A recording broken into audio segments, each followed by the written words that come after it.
Absolutely. Welcome to Money Making Conversations. That's right. You heard the man. I'm the host. Each Money Making Conversation talk show is about entrepreneurship and entertainment. I, being Rashawn McDonald, provide the consumer and business owner access to celebrities, CEOs, entrepreneurs, and industry decision makers. I recognize that we all have different definitions of success. For some, it's a sizable paycheck. Mine is helping people wake up and inspiring them to accomplish their goals and living their very best lives through their passion or their gifts. That's what I'm going to do for you. Provide you with information, nuggets. I'm going to drop some nuggets. My guests are going to drop some nuggets. It's up to you to hear it. It's up to you to interpret how that value can be placed into your life and make you more successful. I want you to stop tripping over small challenges, people, and prepare to rise above the bigger obstacles that life is going to present to you. The Money Making Conversation interviews provide relatable information to the listener about career and financial planning, entrepreneurship, motivation, leadership, overcoming the odds, and how to live a balanced life. I can't do this show without guests, so my next guest has Hollywood buzzing about her new book, Dirty Lil Secrets, that nobody wants to tell you about the entertainment industry. I've been in the entertainment industry. I read this book, very excitable. I got very excited. When first I read the title, oh, curiosity killed the cat. I got to know. And she's told me a lot of information. Some things I did know, some things I didn't know. And that's all a process of why we read, why we educate ourselves. She's the woman behind the scene of many music and beloved artists, including Toni Braxton, Chante Moore, Carrie Underwood, Fantasia, Will Downing, EnVogue, Excape, Brat, and many more. Please welcome to Money Making Conversations. I don't know how I missed this young lady in my journey in music, Cheryl Cobb. Hello, good morning, afternoon. Hey, Cheryl, how did I miss you? All these names here, Toni Braxton, Chante Moore, Fantasia. So many times I've encountered my relationship with Fantasia, EnVogue, Excape, Brat. How did we not? And even in your book, when you said Barry Hankerson, who was at the time was managing R. Kelly, I go, how have I not met this young lady, Cheryl Cobb? When you said Barry, when I read your book, you said Barry Hankerson, I was through. I said, I don't know how I've not met her. How? You know what's funny, and you know this, working with talent, you're in the background, and I try to really stay in the background and let the artist be the artist. Right. I be the manager or the branding person and let them do their job, and I was there to support. And I enjoyed it. It was fun, and I liked it like that. Well, the funny part about your book, I always like to ask my guests when they come on the show, what is your gift or gifts, Cheryl Cobb? One of my loyalty. Mm-hmm. Loyalty is, I'll tell you this, it's one of my wisest and biggest strengths and also one of my biggest failures because I'm loyal to a fault. And sometimes that will get you in trouble. But my father was a Marine, Simplified. That's how I grew up. And when you get into something that you love and you attach yourself to something that you believe in, then you'll be loyal to that. And prayerfully, they'll be loyal to you. But that's one of my biggest strengths is loyalty.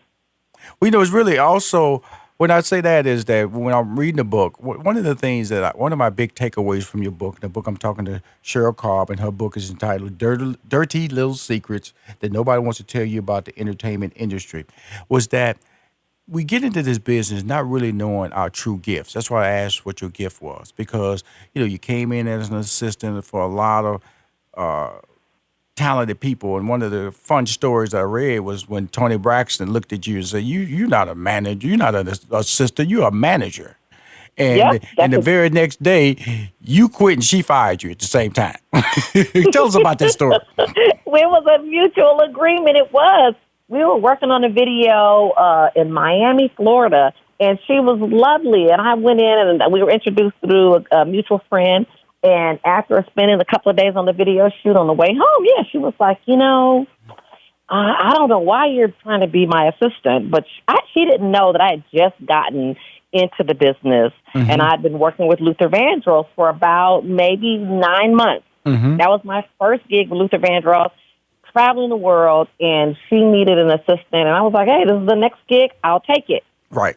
And I took the job, and after the weekend, I was like, I can't do this. I can't do it. And then she said the same thing. She's like, I think you should be something else. I'll tell you what, maybe like about after she said this is not going to work, and I said, you're right. It's absolutely not going to work out. She called me back about a month later, just randomly out the clear blue sky, and said, I'm going to Europe. I need a tour manager. Would you be interested? And I was like, absolutely. I'd never traveled to Europe in that capacity, but I was like, I could do it. And that's how we started our journey. And I think we had like a 6 or 7 year journey from me being her tour manager, road manager, on to her day-to-day manager, and then maid of honor in her wedding. So it was, that's how relationships are established. But that's how I started my journey with Toni Braxton, and it was a good journey. Well, it's really interesting when I'm reading about the book, because that little moment right there, being a tour manager to Europe, okay? Now, that's something you had not done at the time, correct? Had not. But that did not throw any fear into you, like, oh, let me pass on this opportunity. But that's the drive. Oh, no. That's the drive that you have inside. That's the gift that you have inside, is that you never let fear win. And a lot of people let fear win, a change, or opportunity. They doubt themselves, but you didn't doubt yourself. Why not? Well, I knew going into the industry that I could do it. I had a background in production, so I was just clear. And faith, I walk out on faith on every decision I make. It's faith. Experience, though, let me tell you, I worked with Luther, and Luther was a perfectionist. And I had the yes, pleasure. He is. Yes, he was. Excuse me. I had the pleasure of traveling to Europe with Luther as a hospitality director. So I was way in the background, lowest at the totem pole. But you know what I did? Let me tell you, Rashawn. I attached myself to his tour manager. And we became best friends. And he taught me everything. Taff Richards, bless his soul, he's not with us today, but he was excellent. And let me tell you, if anybody knows anything about Luther Vandross, they knew that everything was first class. Everything. His staff, his team, it was superb. So I attached myself to somebody who I knew understood the business. Right. And once I got the job with Toni Braxton, I was like, I can do this. Well, hold on. Let me call Taff Richards. Let me call him on the phone. Relationships, and, loyalty. That's what you're talking about. Relationship. Really interesting when you're talking about this, because, she got introduced to this world at first class level. Luther Vandross' career, when she came on board, 3,000 people was a minimum that he would perform in front of, Luther Vandross. And the everything had to be right. The food and he was a consummate professional. And so when he walked in the room, he was never loud. His persona, his brand, he all those things mattered to him, and that's why he had the career that he had, and left us with the hits that he left us with, because he treated everybody as humans and never saw himself as being bigger than the moment. And so that was like that was like a PhD on how to do a tour right, and how to treat people on a tour that you got right off the bat. Bullseye. That you can do my interview. No, that's so true. I just keep telling you, Cheryl, I should have met you. Okay, again, this is Cheryl Cobb. I'm talking to Cheryl Cobb. She has a book called Dirty Lil Secrets that nobody wants to tell you about the entertainment industry. Now, this person again, Luther Vandross, hospitality director. Toni Braxton, Chante Moore, Carrie Underwood, American Idol. Fantasia, American Idol. Will Diamond, who I love, who I feel there's never gotten his due as a performer or a singer. He's just as amazing as Luther. Absolutely. I agree 100%. EnVogue, Excape, all the Brat, this is just a short list of people that she has touched. And when I say touch, let me just get personal a little bit from a management's perspective or producer perspective. Trust has to be there.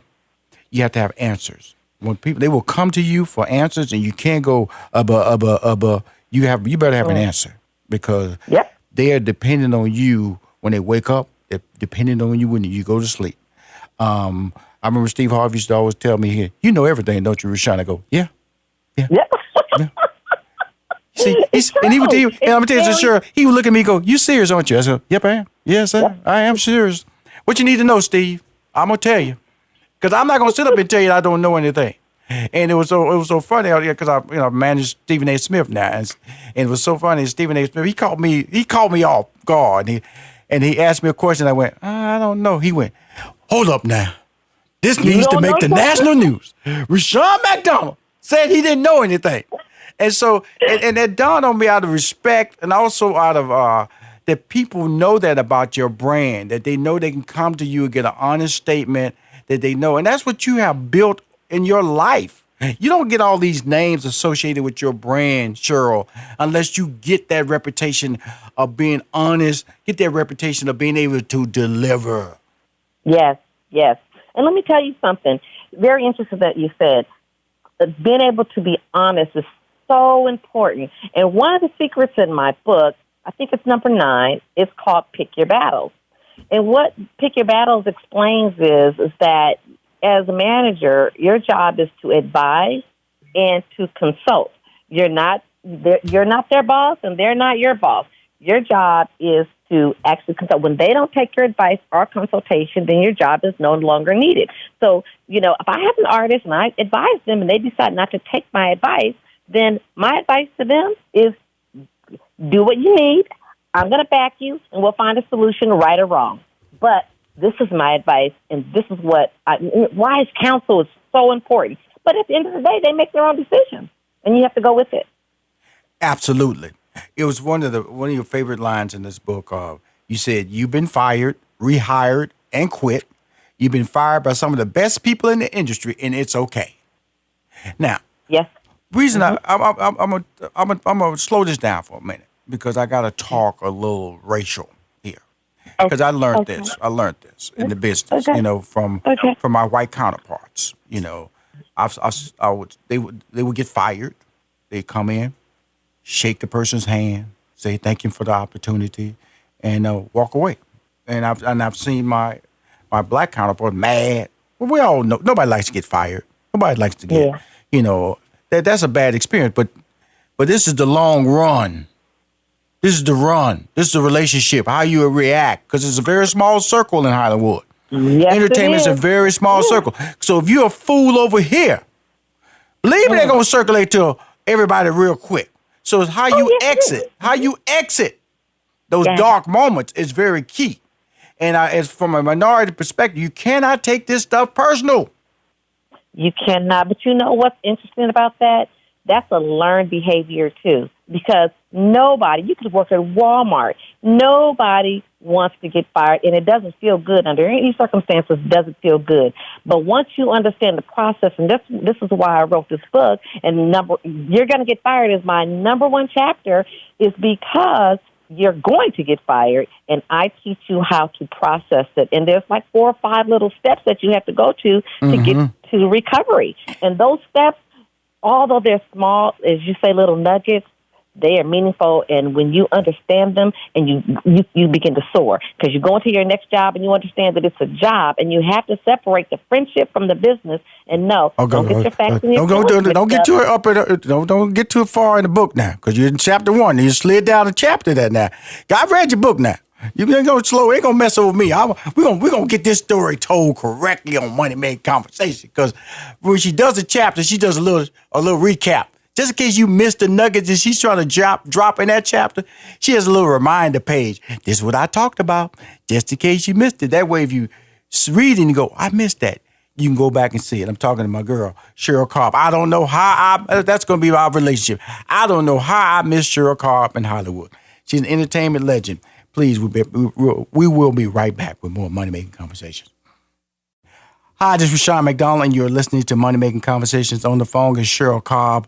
Off air, we just talking like brother and sister. Our producers say, can we get some of this stuff on the air? She's the author of the very new book, Dirty Lil Secrets, that nobody wants to tell you about the entertainment industry.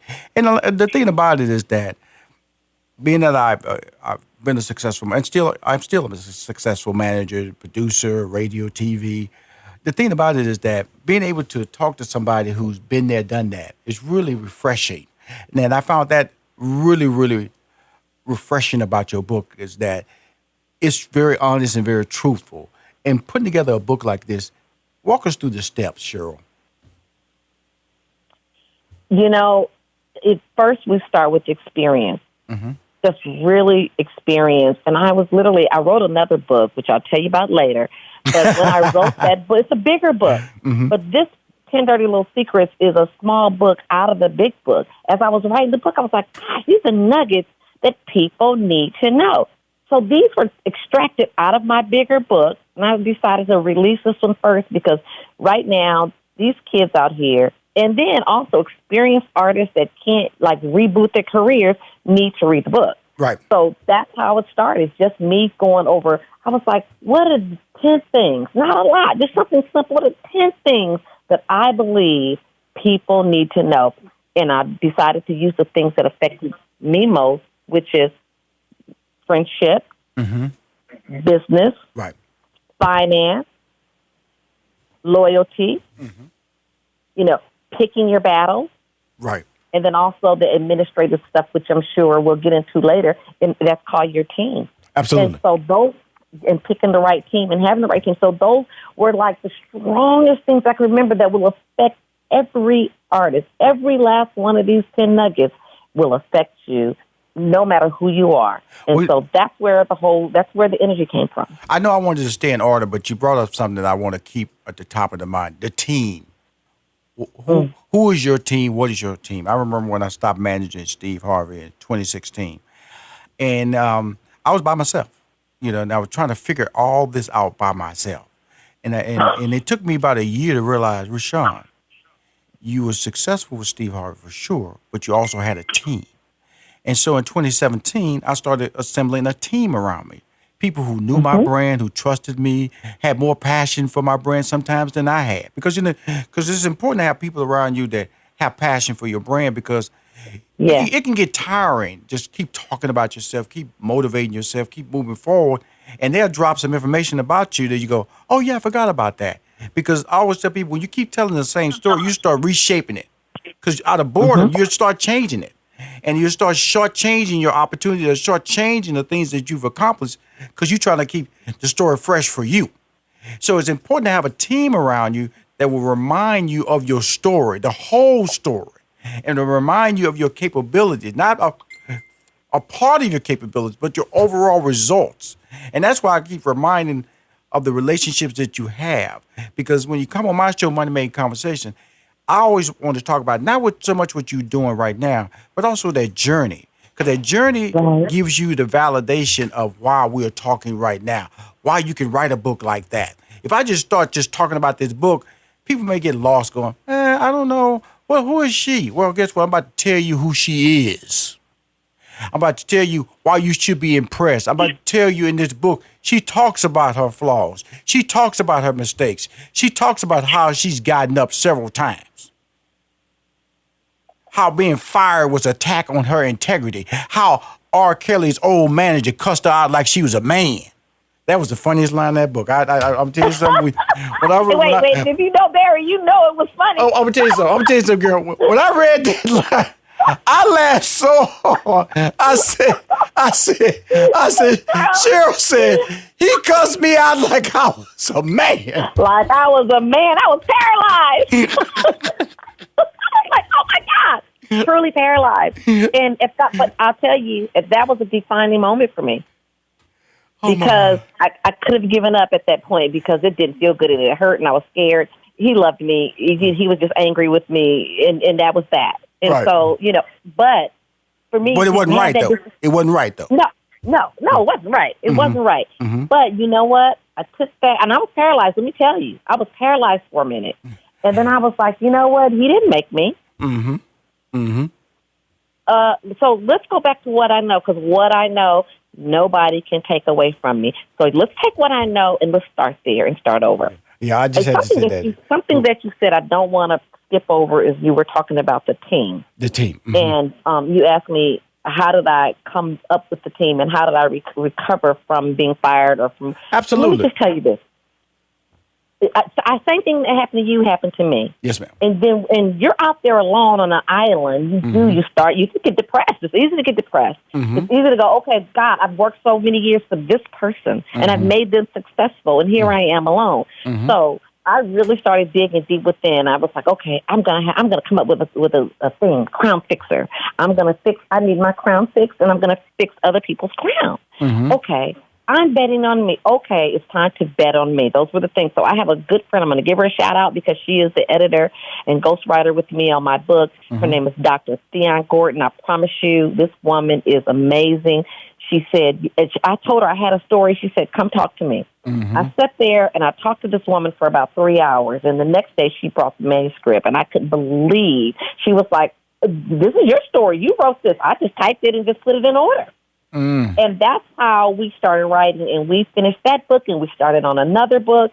She is like a dream story whisperer. She will take your story, because you might think your story is one thing, and then you finish talking to her, and you come out finding out, oh, my God, I have a whole different story in me. So Theon Gordon stuck with me, walked with me through the journey. Pam Broussard, who's my publicist, who you know, who's an amazing, who came to me and said, you know what, I trust in you. You've brought me a lot of clients. You've been very loyal to me. You know what? I'm going to get on your team. And then I have a young lady that's been under me, under my tutelage for years. Her name is Cherie Griffin. Said, I do social media. I'll do your social media. And I trust all three of those people, and we put a team together. And honestly, God said, write it, and I'll do the rest. And now it's just like taking off. Well, this is really because it's important that when you talk about her putting information in that you forgot. That's what I was talking about. When you're a success and you don't have a team around you, then you can forget your greatness. You can forget your accomplishments. Because sometimes, I always tell people, like, sometimes you got to have somebody else brag about you, hype you, talk about you. That's why I love rappers. They started the hype game. Guy come out there. I'm going to tell you who come out there. But actually, it started with Muhammad Ali. Muhammad Ali started the hypers. Oh, my gosh, He started it. Wow. Somebody come out there, go out there and tell everybody how great I am before I come out there. I'm my own publicist, right? Absolutely. They were oral publicists, Do you know who about to come on this stage? Are you ready to tear this bad boy up? The greatest box of all time. The prettiest box of all time. And so that's why. I'm so pretty. And so when I was doing stand-up comedy as a host, that's all I was doing. As a host, I was the hype guy. They give me the credits, and I go, okay, I got to hype this person up so everybody can realize why they should be excited about this person, so they'll laugh at his jokes, okay, or singer and things like that. So now you got a team of hype people around. That's all I have. I have a team of hype people around me. Because sometimes I tell things like, don't worry about that. They go, what do you mean don't worry about that? You have a degree in mathematics. Oh, yeah, okay. That's a big deal. We should put it in your bio. How about working at IBM? That's a big deal. And so because you start cutting off little slices of your success, so it's important your book talk about that, and it's important that you understand the value of having people around you to promote your brand, support your brand, hype your brand. That part of the book was so important to me, Cheryl. Thank you. But did you read the part right after that? That says you're loyal to your team, but that person has to be loyal to you as well. Absolutely, it goes both ways. Absolutely. I got that tip from Oprah Winfrey. Well, again, you went to meet her with Fantasia, okay, and you call Gayle King, make sure Gayle King. I read your book, young lady. I'm just letting you know. I see you did. See, I'm saying? Hey, Cheryl, this is funny about Cheryl. I'm gonna drop a nugget on her because see, you have to read the book. It's certain things when you read the book, you have to pick up little nuances. So Oprah wanted to talk to Fantasia. Fantasia called Cheryl. So Cheryl, I want you to come with me to meet with Oprah. And Oprah was her idol, so she wasn't going to pass up on the chance to. But you didn't want to go to a meeting if Gayle King wasn't going to be there. So you reached out to Gayle King, and Gayle King said she's going to be there. So you got to go to the meeting, meet your idol because Gayle King was there because that was a relationship you had built along the way, and life is a wonderful thing. I've read your book, and so when I tell people go read your book. Okay. They should read your book. It's and a the rest benefit. of that story, we're going to leave people to read because it's a great. It's so inspiring. What she taught and what she said. She was meeting with Fantasia. I just happened to be collateral. I just happened to be there, you know. Right. And so I was able to take it, absorb it. I was in the meeting, and then I stepped out and let them have a private meeting. But the beginning of that meeting was so powerful, and what she said stuck with me, and I had to tell that story. Absolutely. There's another story you tell in the book is about your relationship with R. Kelly or Robert Kelly. You only knew him as Robert Kelly, okay? And then you say this, and I took this out of the book. It has been he never tried to sleep with me and treated me like a princess. A lot of people may not like that I'm writing this, but every situation is different. I only knew that version of R. Kelly or Robert Kelly. That's what you call him, Robert, because of the fact that we all know what's going on in the media right now. But you can't deny the relationship and the positive impact that relationship had in your life. And you mentioned that in the book, but you still felt it had value to your story, correct? It was so important, and people warned me about mentioning it, but I was like, I'm not ashamed. It's a part of my journey. When I worked with him, and it'll tell you in the book, through Interscope, I worked with Jimmy Iovine, Steve Stout. I ran his record label. Right. And so I didn't run to the gym and play basketball and live his private life. So you can work with somebody and have absolutely no idea about what they're doing in their private life. Right. So I was astonished and still am. I'm just hurt beyond measure because, everybody gets their day in court. But my journey, my experience was not a bad experience. So I had to put it in there because it's fair. And you'll notice in the book, I throw myself under the bus several times because I have to tell the truth about the journey. Because no matter who you work with, good or bad, sometimes, I have had clients that filed bankruptcy. I was right there. Mm-hmm. Mm-hmm. I've had clients who've had, and I never tell anybody's private business in the book. I tell my private business. Oh, absolutely. And that was fine with me. Like I said, but this part of the book I thought was important because if relationships are what make us, and so good or bad. And so I felt it was a very courageous moment for you because you could have took the easy road out and say, I'm going to leave this part out. I'm just going to talk about this. But you're talking about dirty little secrets in the entertainment industry. And some of these secrets are about people who you work with, people who you do business with. But how do you react? It's no different than, I'm not trying to go into that next level. It's a lot of people did business with Harvey Weinstein. Mm-hmm, and so that's a dirty little secret. That's now he's been committed to 23 years of incarceration based on that verdict.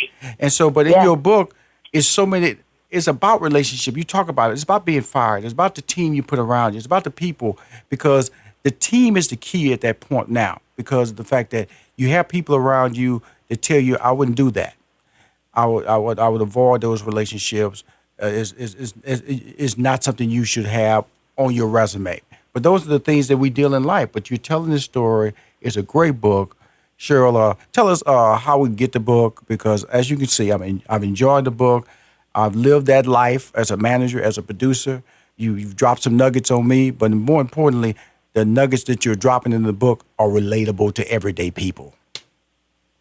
Well, you can, two things. Let me just say this. It has been such a pleasure talking to you. It's like I know you, my brother.